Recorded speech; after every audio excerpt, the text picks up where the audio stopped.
农科院发现，老伴随手丢弃的过期的感冒药会导致土壤钠离子水平急剧上升，破坏根部细胞平衡，导致数百万盆植物因此慢性死亡。而救星竟是1分钱都不值的咖啡渣。那么，为什么咖啡渣有这等神奇功效呢？大家好，我是花花，今天介绍过期感冒药加咖啡渣养花。咖啡渣之所以有如此功效，是因为咖啡渣中的绿原酸能够中和药害。其次，当感冒药遇上咖啡因后，会产生惊人的光合催化剂，这种被称作绿色强心剂的物质，能让濒死的植物7天内恢复生机。今天以阿司匹林 （aspirin） 为例介绍，如果家中没有阿司匹林的话，也可以用维生素 C、Vitamin C 以及扑热息痛，又叫乙酰氨基酚 （paracetamol） 代替。方案1：阿司匹林水溶液加咖啡渣改良土壤基础版。第一种要介绍的就是最简单的、最安全的办法。需要准备一片100毫克的阿司匹林，50克自然晾干的咖啡渣，大概2到3勺，以及1升清水。先将阿司匹林碾成粉末，溶解在1升清水中，搅拌至完全溶解，制成阿司匹林溶液。同时，确保咖啡渣已经充分晾干，以防止霉变。使用时，先用阿司匹林水溶液缓慢浇灌至植物根部，使有效成分均匀渗透至土壤内部，而咖啡渣则直接撒在植物根部周围的土壤表面，保持1至2毫米的薄层，避免过后影响土壤透气性。这样一来，咖啡渣中富含氮元素，能够促进植物绿叶生长，并且其有机酸成分可以调整土壤的 pH 值，使其更适合某些喜欢微酸性环境的植物，例如栀子花、兰花、绣球花、长寿花、月季花、发财树等。此外，阿司匹林中的水杨酸可以激活植物的免疫系统，提高其抗病能力，同时促进光合作用，使叶片更加翠绿，根系更加健壮。您是否还记得奶奶那个掉漆的搪瓷脸盆？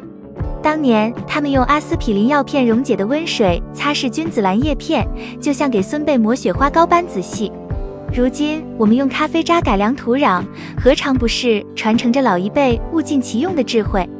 方案2：阿司匹林加咖啡渣缓释肥高级版。为了确保阿司匹林和咖啡渣的有效成分能够缓慢释放，使用丝袜制作缓释营养包是一种简单而高效的方法。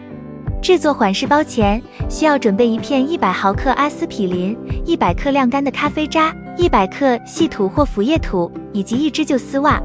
丝袜的材质以薄款连裤袜或短丝袜为佳，以保证水分和养分顺利渗透。首先，用剪刀将丝袜剪成10到15厘米的小段，如果使用长筒丝袜或连裤袜，则可沿袜腿部分剪出2到3段，确保每个缓释包的大小适中，方便埋入土壤。接着，制作养分混合物。先将阿司匹林碾碎成粉末，以便在土壤中溶解并释放有效成分。然后，在干净的容器中混合100克晾干的咖啡渣和100克细土，充分搅拌均匀，使养分合理分布，防止局部养分过度集中或释放不均。最后，将阿司匹林粉末加入混合物，再次搅拌，确保每一包都含有足够的有效成分。混合物应保持松散干燥，避免潮湿或结块，以防霉变。准备好混合物后，就可以填充丝袜。取剪好的丝袜段，撑开袋口，用小勺填入约50克混合物，大小接近乒乓球，填充至2/3容量，以确保袜口易于封闭。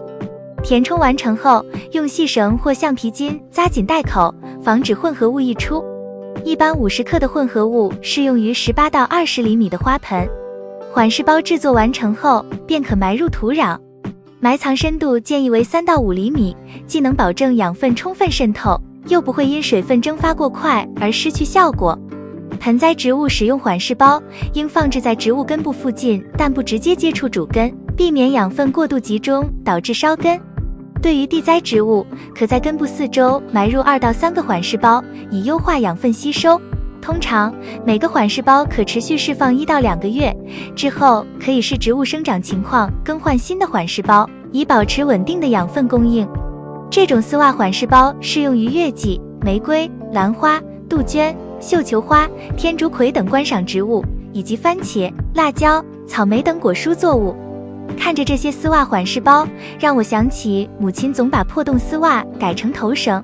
在那个物资匮乏的年代，他们用尼龙袜过滤中药渣养茉莉，在窗台种出整个春天的芬芳。现在我们把丝袜与咖啡渣结合，既是创新，更是对勤俭持家传统的致敬。方案3：阿司匹林加咖啡渣，叶面喷雾促进花卉生长。方案3主要用于促进叶片光合作用，提高植物生长速度，特别适合生长期的植物或即将进入开花期的花卉。不同于前2种方法，方案3采用叶面喷洒的方式，让植物通过叶片更快速地吸收阿司匹林和咖啡渣的有效成分，从而提升叶绿素含量，增强抗病能力，使植株更加健康。首先，制作咖啡渣浸泡液。取30克晾干的咖啡渣，倒入250毫升温水中，静置12至24小时，使咖啡渣中的有机酸和微量元素充分溶出。待浸泡完成后，使用滤网过滤掉咖啡渣，仅保留浸泡液备用。接着，溶解阿司匹林，将一片100毫克的阿司匹林碾碎，加入250毫升清水中，搅拌至完全溶解。然后，将咖啡渣浸泡液与阿司匹林溶液混合，充分搅拌后，倒入喷壶中，即可制成叶面喷雾。使用时，应将喷雾均匀喷洒在植物叶片的正反面，以确保有效成分能够被叶片充分吸收。为了避免阳光直射造成叶片灼伤，喷洒的最佳时间为清晨6至9点或傍晚4至6点，尽量选择气温较低、光照柔和的时间段进行使用。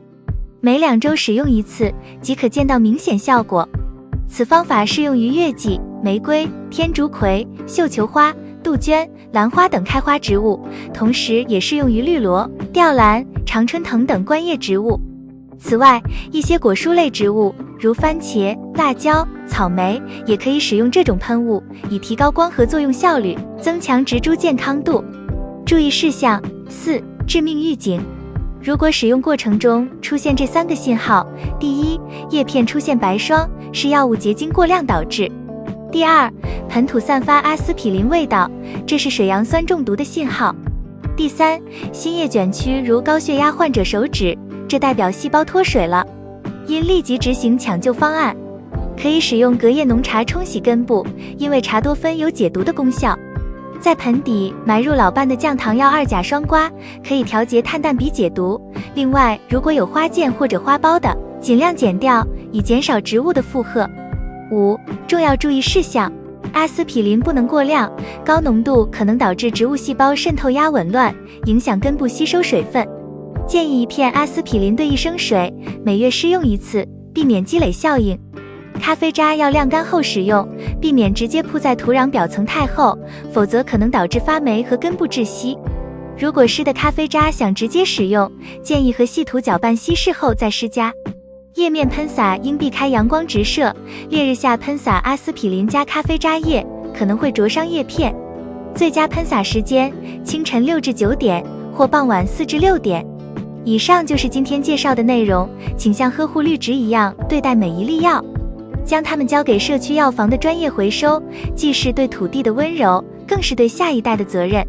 我们今天的选择会让子孙辈在阳台上种出的第一株花开得更纯净、更长久。感谢观看，我们下期见。